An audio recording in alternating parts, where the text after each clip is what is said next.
Hello, my lovely patrons, and welcome to another episode of Table Sets, your patron exclusive segment for After the Table, where I ask our podcast guests a series of rapid fire questions of this or that. Rapid fire being, alleged. This episode, we have Candace and Jeremy of Three Black Halflings to answer the questions. Make sure you check out their full episode everywhere you get your podcast, to include visually on Spotify and YouTube. Go rate and subscribe and leave comments and stuff, like gang. So Candace, Jeremy, are you ready for some table sets? Ready. Yes. Sweet. I was born ready. Let's go. This is what we start the show off all the time. Sharp or rounded dice? Sharp. Oh, rounded. Ooh, contention at the table. Mm-hmm. Okay, so rounded, sharp. Yeah, sharp nice. is prettier. Sharp is, I can't complain. That is true. Mm-hmm. I just hurts my hands. Mm-hmm. That's one that of the things. That is why I say rounded. It's 100% of how I say I just like the fact that they roll better in a dice tower. Mm-hmm. Rounded ones do. That's as true. Opposed to sharp ones where they're like, ba-doop. I'm like, oh, okay. Well. Yeah, way less satisfying. Yeah. It's like, oh, it just happens. Horror or feel-good story? Horror. I'll go horror. I like them both, though. Same, but horror. I don't have to be in any kind of mood for horror, but I have to be in a mood for feel-good. Oh, that's true. Mm-hmm. That's true. Roleplay or combat? Roleplay. Hands down. Yeah, I like them both. I'm going to say... Man, okay. Depends on the roleplay, but I'm going to go roleplay, because there are definitely some groups that I've been in that I'm like, I don't know. Like, in home games and stuff, I'm like, we could just fight. It's fine. It's just a vibe. Yeah. We're just here to vibe. We can just fight. And then there are other ones where if it's a really good combat, I'm like, oh. And also, you can have both. You can have combat and roleplay at the same time. You can roleplay through combat. You can even, in Daggerheart, actually, they have roleplay enemies that are roleplay encounters, which is a really cool thing to do. Anyway, this is supposed to be rapid fire. I'm gonna shut up. You're good. That's why I say rapid fire, allegedly. Homebrewed or pre-made worlds? Ooh. Usually homebrew. For me. I don't really have a preference if I'm a player. As a GM, I have slowly moved into homebrew. I once was I'm just going to tinker with what already exists. And there's definitely some value to that. Like, I love the greats. But also, homebrew is really fun now that I've done it. Yeah. Sweet or salty snacks? Oh, sweet. Both. Both. I genuinely can't choose there, especially because I medicate, which means sweet and salty are a must in my life. I can't function without both. Understandable. Morning person or night owl? Night owl. Night owl. Same. Mm-hmm. As somebody with insomnia, I'm just like, just let me sleep in a little bit. Keep those creepy hours. Just 3 a.m. Yeah. Hunched over the computer, writing world building stuff like, yes. That's when you get your best stuff. Yeah. It's true. It really is. It really is. Also, some of the best conversations happen late at night. It's true. Such random things you talk about at night. Physical maps or VTT? VTT, unless I'm in person, then maybe a physical map. But I'm not a big map guy to begin with. Honestly, Theater of the Mind. Same. I do prefer Theater of the Mind overall, both to run and to use. However, I'm going to say physical maps because my old home game, the guy that taught me how to GM, Carl Kiesler, he's like a next level map maker and tabletop designer. So he does like full scale minis and stuff, like what you see on Critical Role and you see on like Dimension 20 with the tabletop, where there's like a whole like scene that's made and everything with like actual houses and an actual castle. Like that's what I would show up to in my home games with Carl. So I had I was so spoiled. If I had the space, I would have minis. I don't have the space though. No, same. It's like I've been able to GM once I've been able to GM a couple times in person, but the first time I was able to GM in person, it was at a local game store here in Houston, and they're like, yeah, you're using this room, you can utilize any of the terrain that we have here.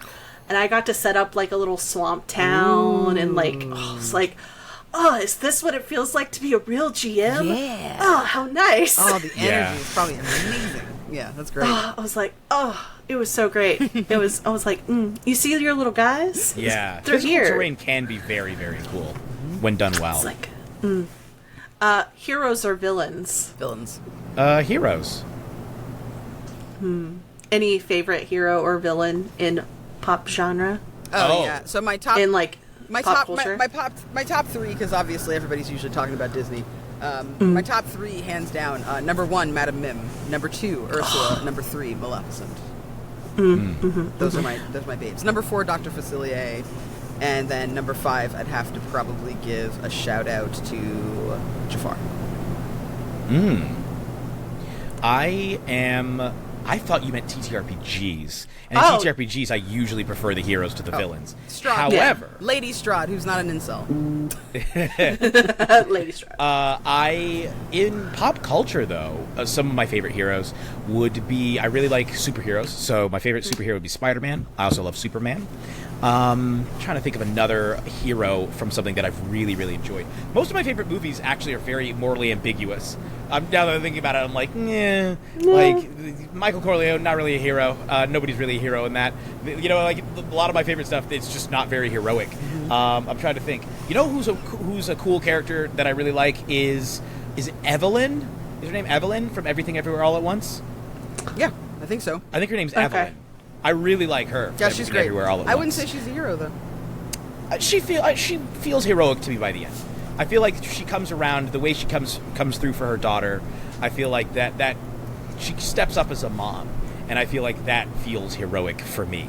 But I do agree that she's not really an unambiguously like heroic figure at all in that film. I guess, is anybody the hero in Sinners? Because even the Smokestack twins are kind of not. They're not necessarily great dudes. I mean, they steal, but like they Robin also Hood used is a to hero. work with Al Capone and stuff. Yeah, they used to. So for me, a criminal can be a hero if you're stealing things, right? If that's your crime. If you're going around murdering people, no. But if you're somebody who like steals from the rich, right? Especially within a system that's already prejudiced against you, that's helping make the mob that you work for because people don't trust that race or class of person. I feel like the rules are a little bit different as far as like whether or not you're good or bad. It's like Robin Hood rules for me until you start murdering people, right? So I do think that Stack is the closest thing that we have to a hero in that movie. But if you really wanted to be, I think, have a wide angle lens on that, I feel like Annie is actually the hero of that movie because she's who saves Stack. Yeah. I think do you mean Smoke or Stack? Sorry, Smoke, yes. She's who saves Smoke. I feel like Smoke is the closest thing we have to a hero. And if not him, then Annie. I find Stack more heroic than Smoke because Stack doesn't just mutilate people. Smoke just straight up starts mutilating people because they tried to steal from him. And I was like, that was the point where I was like, oh, okay, yeah, you're not a great dude. I mean, like, they were warned, so I don't know. Yeah. If someone's trying to steal from me, if someone walks into my house and they're trying to steal from me, I do reserve the right to take out their knee. Whether that's if they steal or from you like your car or something, would you do the same? I think so. If somebody was trying to rob me, yeah. I would probably. I don't know if that would go that far. I would at least slow them down. I don't think that I would like kill them or something like that. That seems excessive. But taking out somebody's legs so that they can't get away, so when the police come, or like so that you can get your shit back, or when the police come, they're right there and you know that they'll pay. I mean, I'm not above it. I wouldn't say I'm above it. For me, I think Florida rules right there. Do you see what I'm saying? You understand? Wild West. Yeah. You know, so Pew pew. Yeah, I think I would probably. My first instinct would be to hold them. If I had a gun like that, my instinct would be to hold them at gunpoint. And then if I was shooting in the butt, I feel like it's better than shooting out somebody's knee, because that's like, oh, that guy just can't walk anymore. Like, he may lose that leg. That's a whole other. That's a whole other animal to me. So when I saw him do that, I was like, oh no! But I don't think he's a bad guy. I just think he's not necessarily. He's not somebody that I would be like, let's go spend time with that guy. He's somebody who I'm like, oh, he's a person who hangs around bad people and does bad stuff, but unfortunately he does that in like you said for because of the society that he lives in. Right. But yeah, I lean more towards heroes in TTRPGs. I like heroes better than villains, although I think there are some great TTRPG villains. But in popular culture, it probably could go either way. I like more ambiguous characters usually. Pop or rock? Rock. Oh, rock, yeah. Hell yeah. Forever GM or forever player? Forever player. I guess forever GM, just because you have more opportunities for creative expression, but it's so much more work. I don't like either option. It really is. It really is. Binge watching TV or reading a good book? Ooh. Are they of equal quality? That's my first question. Yes. So it's like... I mean, you get to choose what book you're reading and what Downton TV. Abbey is like a book that's a show, right? No, that's true. Yeah. So I'm like, are you asking me if I'm watching like a masterpiece of television history versus reading like the newest Danielle Steele novel? Or is it like the best thing I've ever read still and writing? the best thing I've ever watched? I mean, somebody's writing for her. Somebody's writing it. Somebody's doing it. But like that's my question. I think that for me overall, if I'm being like realistic, I'd probably choose the television show because it takes less time to watch something that's profound than to read something that's profound, especially because when I get into books I get like really into it and it'll take up like my entire life.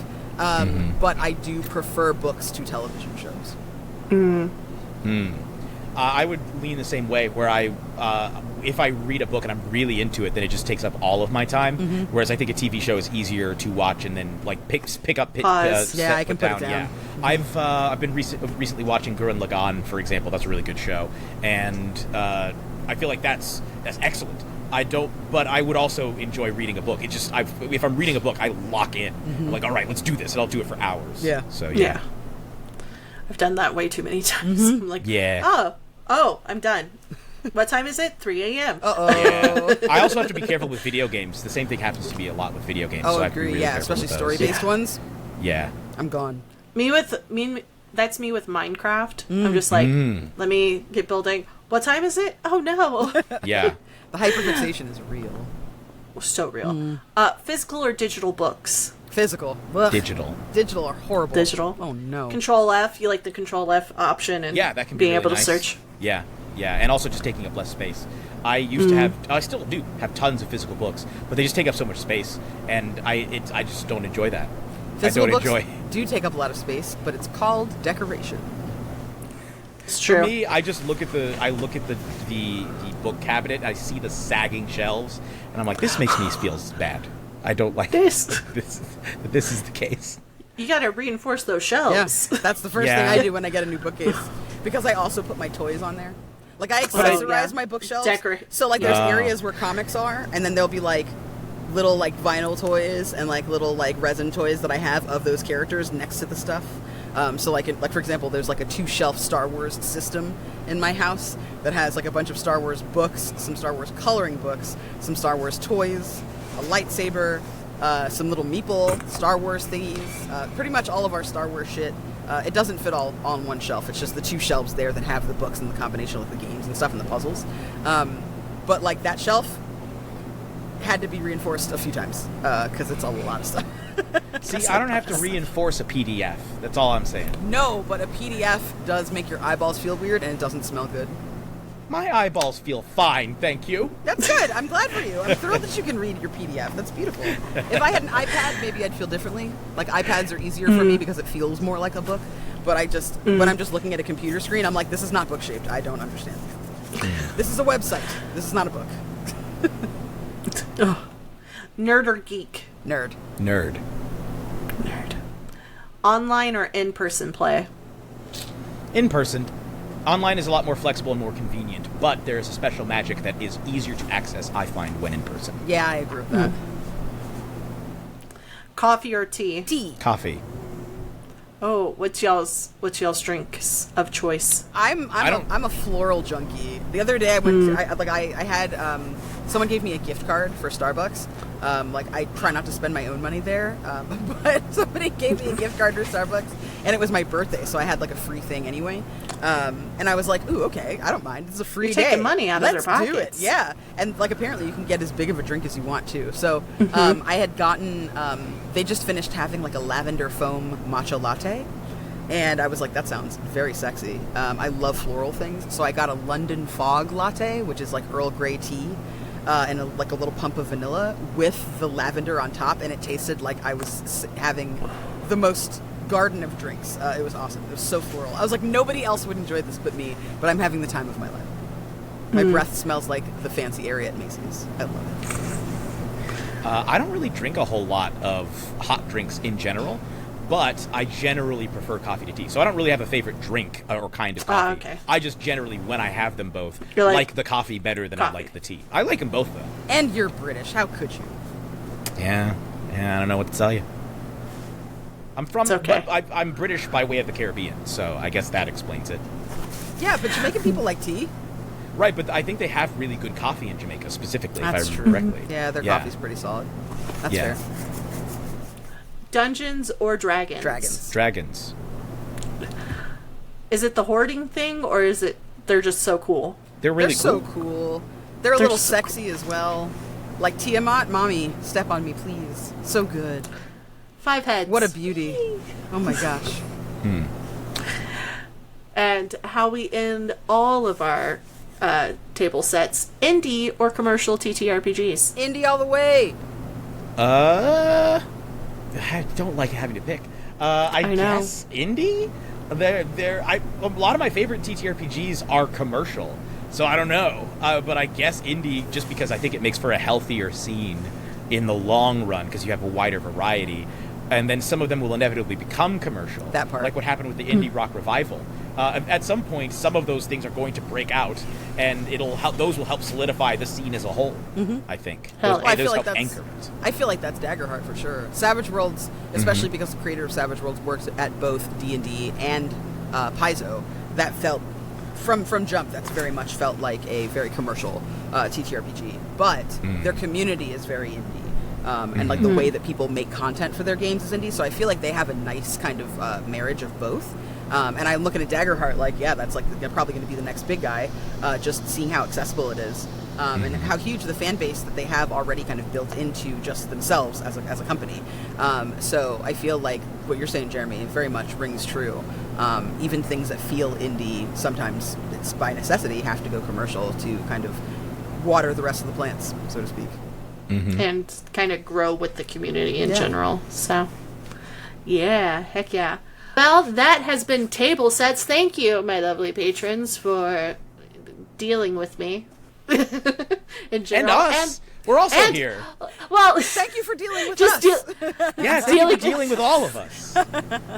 We're a pack of cards. yes, we just different things. It's like they just get a bunch of different types of content, and so I'm just like, thanks for dealing with me.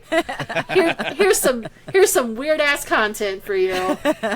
You want world building? You want drag? You want TTRPG related stuff? Yeah, We've got it. It's all you right like here. it? We got it.